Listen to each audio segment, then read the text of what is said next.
So I know that a lot of you guys have been following this Tacoma build and you've been watching me do a bunch of mods, and today I'm going to do a walkthrough on how it's evolved, what I'm still using, and basically what's new.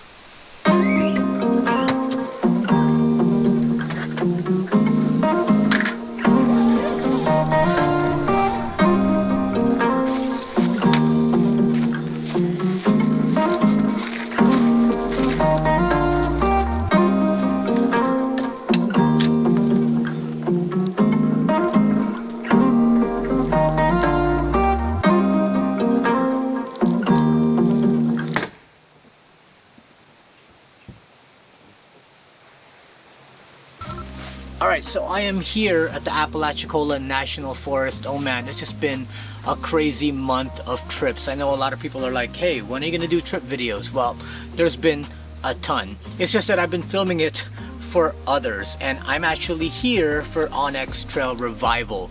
My friend Steve from Muddy Taco, he's hosting this event where he's bringing all these guys together, and we're gonna go out to the trails and kind of revitalize the trails here in Apalachicola. So I came here to the meetup spot. I might be the only one that will be here tonight. I don't think other people are coming until tomorrow morning, but in the meantime, I figured while I'm here, let me just show you around the rig. You guys have seen me do a bunch of build videos on this thing, and I have been doing so much that now I can actually show you what has worked, what hasn't worked, how this has evolved, and it might give you ideas. I mean, you may not have a camper, but you may see some ideas here that's like, oh, I want to definitely do that to my rig as well. So let me just show you.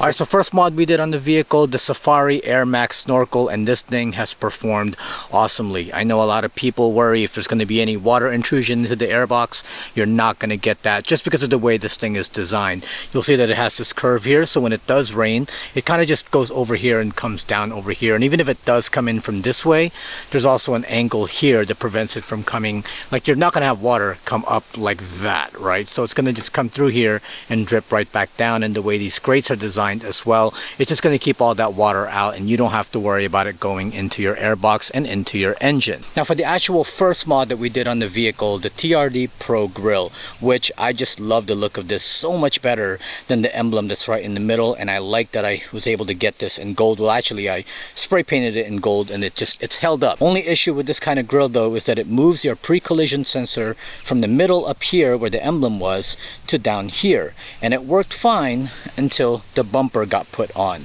and then it started throwing out the pre-collision sensor malfunction warning light on my dash, and I would clear the code and it would just come back, and it just became annoying. So what I did was I moved the sensor to down here, and as of right now it's still throwing that code, and I am hoping I can find anyone who can possibly recalibrate the sensor from this position. I'm hoping that there's someone that can actually calibrate that, because ARB does say when you get this bumper it's not compatible with TRD Pro grills, and it's for that exact reason. Speaking of the bumper, I still really absolutely love the ARB Summit bumper. It is heavy. I mean, this bumper by itself is 160 pounds. Add 70 pounds for the winch and you're looking at 230 pounds total, which is significant for a front bumper. The KC Highlights Simlight 8s have been installed on them, and I've not had to put any other kind of of lights. I mean, these have worked so well for me. That's all I've ever needed, and it keeps things really simple. Also love the Morimoto fog lights. I was able to retrofit it in there, and these have worked really great for daily driving and for the trails. And then obviously the Warn winch with the Factor 55 Ultra Hook and Fairlead, loving that as well. But you guys have seen me use that on the Jeep before. Moving over to wheels and tires, the wheels, lift, and tires have performed great. Again, because of this bumper though, I am not getting that full lift that I had when I first got it on, because once I put that lift on, this rose up pretty high. Then once I put the bumper on, it came back down maybe about 0.75 inches. So it did kind of lower it a little bit, and I'm highly considering getting the heavier duty coils for the front so that it can kind of lift this back up. I thought I got heavy duty, but apparently Bill Stein has heavier duty ones that I might need to get. The Toyo Trails Open Country, these have worked really great. I just did a video on taking this off-road and how well 33s can actually perform off-road, and they did great.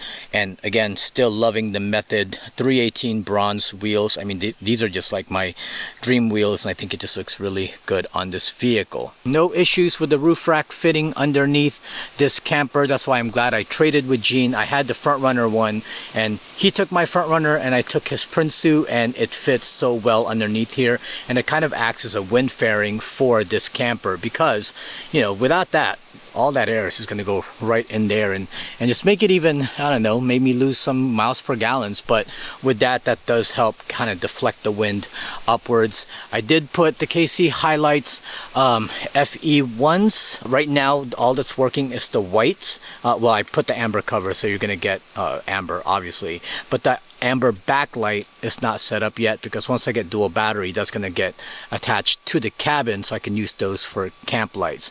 But the regular lights for off-roading and stuff, those do work. Tuned camper, without a doubt, the biggest, I mean, and I don't like to use this word unless I really mean it, a game changer in my lifestyle, just because, I mean, how quick this thing deploys. I mean, we're set up at camp in less than 2 minutes at most. There's T-tracks all through this whole thing, and you can mount things anywhere. So I put one of these hooks here, and that basically holds my awning in place and holds it nice and tight. And instead of using the straps that awnings usually come with, I use the ratchet strap, because I can really adjust it and fine tune it and make it tight, and so that basically the awning isn't going anywhere. We'll talk about that more in just a little bit. The great thing about the Tune is that the side doors are basically the exact length as the Max Tracks. If you are going to put 2 pairs of Max Tracks on here though, especially if you have like Max Tracks Extremes, you're gonna need to upgrade the struts.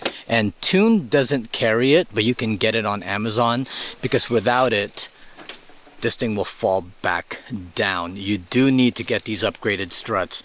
They're like, I believe, 70-pound capacity, and that will hold it upright just fine. Now, right over here is that pressurized water system DIY thing that I did a couple of videos back, and it's been working great. All I gotta do is turn this thing on, press the button to start it, and it'll start pumping out some air into my water port down there. And then we have pressurized water, because the hose is right here. I can easily just reach it, grab it, use it out here, wash dishes, do whatever I gotta do. Speaking of which, I did have to move it. If you saw my DIY, you will have seen that this used to be mounted on that molly panel, and then on the last trip it got loose and it bent that molly panel a little bit. It's not noticeable, but it did start to like drift like this, because I mean, I should have known this does get really heavy once it's filled with water, and I knew that, but I just thought that the molly panel would be able to hold it. So what I did instead was, now I just mounted it to the actual truck bed rails, the truck bed rails that are like right here. Where is it? Like right over here. I mounted it to that, and that's not going anywhere, and it's going to hold it nice and secure. It is wide, you'll see, so it does take up some space in the camper. So I might go with one of those tanks that are like flatter, and then just have it kind of going through here and get away from the water port, so I don't have this kind of this bulk right there. However, it is working really well. I'm loving that I have this system. It has its own air and I don't have to deal with plugging it up to an air compressor. Speaking of which, air compressor is right here. I'm still in the middle of installing this. I'm not doing a video on it anymore because I've done it already, but the air compressor is down there. It's hard to see, and then I have it going to my air tank here, and then I mounted the switch using a little bracket right here, so when I'm ready to turn it on, I turn it on right here. I also, this is kind of really smart, there's like these mounting brackets that you would use to mount it to a wall. I actually used two of them. They're like right in here. I actually used two of them to mount it to the T-tracks that are on the side of the tune right there. So it looks really good and I don't have to drill any holes. It's mounted on here really well. But I took the other bracket that I wasn't using and I put a quick fist on it. That way I can put the actual like air compressor gun right here, and then I have it looped up and it's all wound up over here and hung up on a hook over there. That way I don't have to keep attaching it every time. When I'm ready to use some air, I just take this out, I'm ready to go, and just press the switch right there. Which means now I was able to clear some of that gear that used to be over here. I had the hose here, I had the gun over here, but I was able to just clear that up now, and all I have now over here are my air tools, and then I put my dishwashing stuff over here now instead of on the other side. So this has my power wash and my sponges and everything, because this is the side where we wash dishes because of the hose that we have there. And then this is my air deflator or my tire deflator tool from ARB. That's been with me for a long time, so it's very trustworthy, so I still use it. Fire extinguisher, always for safety, still over here. On the other side, not much has changed. Got my propane tank from Tune over here. I really love this holder. It doesn't move, like it's so rigid, and I don't have to worry and be scared that this thing will just fly off like while I'm driving. Still got the Demos shovel over here. In retrospect, I should have brought this over there, left some room over here, and maybe put like a black Rotopax on there for like tools. The good thing about Tune is that if you wanted to, you can replace the panels. So if I want another window, let's say I messed this one up, I could just grab a brand new one, or I'm gonna see at some point if I can move this over, if I can reuse the holes that I punched over here for that Rotopax. We'll figure it out at that point. But as far as what's inside here, so we have still the sea sucker hooks on here. I need to pump these up so they don't come out. You're not supposed to have orange. These are hooks, and if I wanted to hang like, you know, towels or whatever off of here, that's what that's for. Got my paper towel holder right here from Sea Sucker. Still absolutely, this is still to me the best paper towel holder you're going to get. Suction cups, and then you have these retainers over here so that it keeps this pressed up so it's not rolling out, and then at the same time when you need one, you just pull it out and it's not going to go whoosh. Now over here is my kitchen stuff. Still got the Rotopax here. I switch out between the smaller one and the bigger one depending on how long the trip is. This trip's only a couple days, so I used the smaller one for that.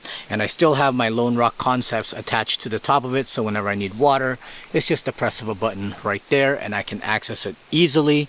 And then over here was where all my utensils were, and I used to run the Front Runner utensil kit, the one that opens up like a tool bag, but every time I needed to use it, I would have to take it out, then open it up, then remount it. So if I needed just like a fork and spoon, I would have to remove the whole thing and open it up like a tool bag when I just want like a quick grab.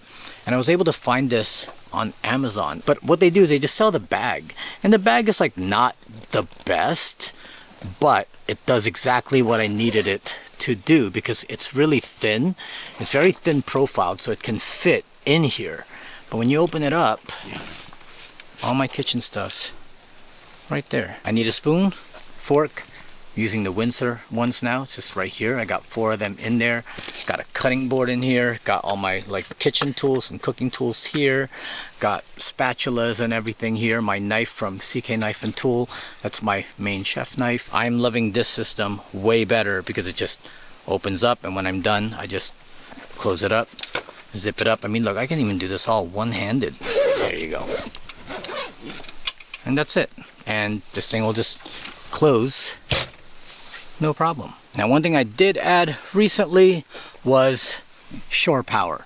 This is awesome when we're at campsites where we do have electrical and I want to take advantage of it. I don't have to try to route like an extension cord into the camper. All I got to do is open this up, plug up an extension cord to here and plug it up to the campsite. I got this for like 20 bucks and it's so simple. You just have to drill a hole. Make sure you use some RTV silicone so you're not getting any leaks. And that's why I kind of also put it there. So when it's raining, it's like protected by all of this. That port does come out through there down to here, and this is where that power strip is right here. So when we get to camp, again, that has power, I can plug everything I need to, from fridges to whatever, right into that and basically utilize that power and not kill the power bank. The power bank I've been running until I get a dual battery. This has been my go-to for my camps, which is the Bluetti AC200 or the Elite 200 V2. I've loved it just because of the capacity that it has. So that's the power bank that I've been running. I did a whole review on it. Take a look. Of all the power banks I own, this is the one I keep coming back to just because of the capacity. I just don't like that it's heavier than all my other power banks and most of my other power banks, but that is the one that I've been using and it's been treating me really well. Still running the IceCo fridge. This is the JP50 Pro, and what we have now, I was able to get the fridge slide. And the reason why I wanted the fridge slide is because every time I needed food I would have to climb into the camper to look for it, but not anymore. I just have to grab this and pull it all the way out and I can get food from the outside when I'm cooking without having to climb into the camper. And it just tucks away nice and neat. It's not going anywhere. That is mounted to that DIY platform that I just did. Still working really great. Got my table underneath here. I do have to see front runner table right there when I need it. It's held up. There has been some slight warping here just because there's really there's no kind of structure in the middle because that's where the table is. So yeah, it's holding up. It's not warping that badly. We're gonna have to try to figure out some other solution at some point, but as of right now it's still working great, so I'm sticking with it. Got my bedding and everything up there. I'm able to keep so much stuff up there even when the camper is closed. I got my pillow up there, got my clothes, got a small power bank. I just leave all that up there and then I just shut the camper down. It's so much faster. I don't have to bring everything down to here because it all fits up there. It just makes it so much easier to pack up and go. Now over here I'm using the Seasucker Devos mount. To me, that's the best product that Seasucker has made, just because I don't have to bring that stand for the Devos mount anymore. It just sucks up to basically anywhere on your rig. And what I use this for, I have it on a motion sensor. So at night I turn this thing on and anytime I come close to this camper, that thing will turn on to guide me inside. And when I am sleeping at night, if for some reason anything comes close to the camper, whether it's a live animal or someone else, that thing will turn on and kind of alert me, which is great. Over here I got the Seasucker grab handle. This is really useful because when you're in the camper, you have to bring the window down, and to do so normally I would have to grab from here and kind of pull it down. It just becomes kind of a pain, but having a handle right here just makes it easy from the inside to bring that window down. Up at the top you can't see it, but I do have that Renogy Shadow Flux 200 watt solar panel. I was finally able to get a lot more wattage out of it. When I first did my test I was getting like 135 watts, but then on our last trip in certain conditions I was able to get like anywhere between 165 and 180, so that's pretty promising. And in the Free Spirit Recreation 270 degree awning, still absolutely love it. Freestanding, I don't have to put up any poles, and it just provides us shelter, especially when it's raining and especially in the entrance of the camper. What I did with the lights though, I plugged it up to the IceCo power bank. Normally people will use this to run their fridges, but since I already have my fridge plugged to a power bank, I decided to dedicate this to the awning lights, and this will run the awning lights for a really long time. In fact, like running it overnight fully on the whole time only took out maybe 2% of the power bank. So I'm guessing this can run these lights for a good 4, 5, even a whole week if I wanted it to. And when we leave, I just take this out and I put it to the side of my fridge here, and it's out of the way. I can probably even just keep it like that and close everything up that way. And then finally, to finish off in the back, the Primo Works tailgate bag, which, I mean, this is just such a must. I didn't think I would really need it as much as I did. And you could use like, you know, like a Trasharoo or one of those big bags, but I don't have a spare tire back here. So this is the best solution for those of you who don't have like a spare tire mounted in the back here. You can use this as garbage, you can use it for whatever really, but I use it for my levelers. So when we get to camp, these are the first things to come out to level the vehicle in case we're not on solid ground. I mean, you can use max tracks to level your vehicles, but these are just a little bit more precise, and you can actually get like the proper leveling on the vehicle so that everything is even. And then on the front we have a bag here as well, and this is just for quick grab when we get to camp. Things like if you need a trash bag right away, I don't have to go to the camper to dig for one. I also have my defogger because we go to places where there's going to be a lot of bugs and we defog the area with that. And then I also have repellent here to spray on when we need it, when we're outside. I don't have to again crawl into the vehicle to go grab one of those. And then next to that, the Morimoto tail lights. I'm waiting for a replacement. If you saw my last video, this got bumped out, but John did a really good job in using JB Weld to keep this in place, and it has not moved. But Morimoto, being awesome, said, well, we'll send you a new pair. And so, you know, I can replace this one just in case the JB Weld doesn't hold up as well. I'll have new ones and they won't just come popping out on me like on the road somewhere. But still absolutely love them. I think they just changed the look of the vehicle from the rear so much more than the stock ones that these came with that were clear. I really didn't like that look at all, but I'm loving that I have those, especially with the sequentials and everything. I just think they're great. And now on the inside of the vehicle, nothing much has really changed since the last time. Still got my Primo Works armrest on both sides. I use it to hold whatever stuff I need. Got my Molly panel thing from Rego Fabworks or whatever they're called. That's still on here, still working pretty good. I have all my stuff mounted to it, like phones, iPads, things like that. And then obviously got my Midland radio hooked up right there. And over here, taco rail from 67 Designs. That basically holds my mount for my camera. Another one over here for my action camera. And then another one over here for the aux beam switch panel. I like this aux beam switch panel way better than the rectangular ones just because it's slimmer. It's not in the way. It's not kind of blocking your view. And it's just, to me, this is way cleaner. Now, a couple of things I did get was the Miso Design Works start stop button, and I got it in red not because of like a design thing or like aesthetics. This has function. I wanted this to stick out compared to all the other knobs and buttons that are already on here, especially when I'm off-road, right? Like I have my two-wheel drive, four-wheel drive toggle right here, and I didn't want to accidentally press the engine start stop button on accident, so I wanted it to stick out. So when you're in the driver's seat, you can see immediately which is the engine start stop and then whatever all the other buttons next to it. I wanted, like, again, I really wanted that to stick out, so that does have purpose. Now another thing I got from Miso are these dome light replacements. They're actual replacements and not just a bulb, and the reason why I like these are they are what they call bicolor. So I'm actually gonna turn them on now because we're at camp. Daily driving, I keep it like this, but once I get to camp, there's a little button.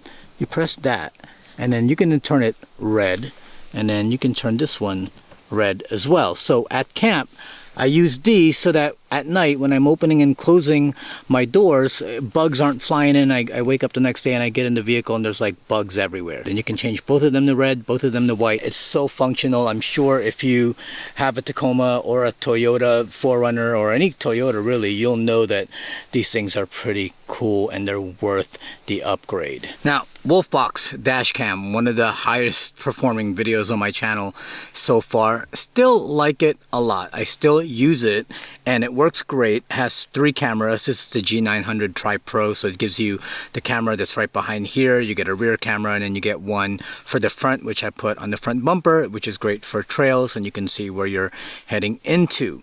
The only issue that I have, and it has nothing to do with Wolfbox, but because it is a dash cam, sometimes it might reboot or it takes a while to boot, or sometimes let's say the feed for the rear gets cut and it reboots back up, well, now I have no rear view mirror, which is not really a big thing because I can use my side mirrors. But you know, having a regular mirror, you don't have to worry about that kind of a malfunction. That's the only thing that I'm realizing. When everything is digital, then it can be like when it goes down, then now you're kind of SOL, right? Until it goes back up again. So that's the only issue that I've been having with this, is once in a while that rear camera will turn off. And then also sometimes I primarily have it on the rear camera. That's when I start the vehicle, it should do that. But sometimes I'll start the vehicle and all three cameras will show up and I still have to like toggle to the one I want.